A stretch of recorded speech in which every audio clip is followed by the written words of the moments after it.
Yo,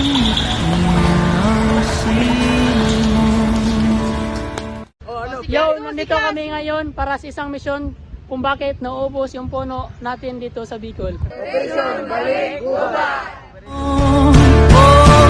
Away sinusutok ng bundok. Guys, tingnan nyo, ang daming putel na puno. Sa lahat ng gulo, masukal man. 30, 40, 50. Grabe, 50 years to bago lumaki. Tapos ilang minuto lang, wala na.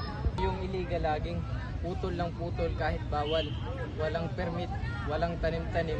At ang masakit, tahimik lang siyang nangyayari. Away sinusutok ng bundok. Hindi naman binabaha dito. So ano kung pinuputol? Problema. Kasi bahay to ng mga ibon, di ba? Saan napupuntahan ng mga ibon? Tsaka napansin nyo, ang init. Dati na pang field trip, ngayon sobrang init.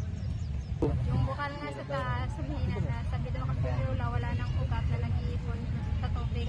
Pollution din.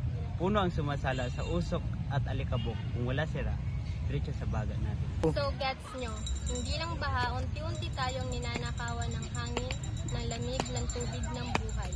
Pero kuya, bakit nila napuputol pa rin kahit alam naman nilang bawal? Pero best, 500 sa isang puno pang 5 araw, 2.5. Malaking bagay na ito sa pamilyang walang makain.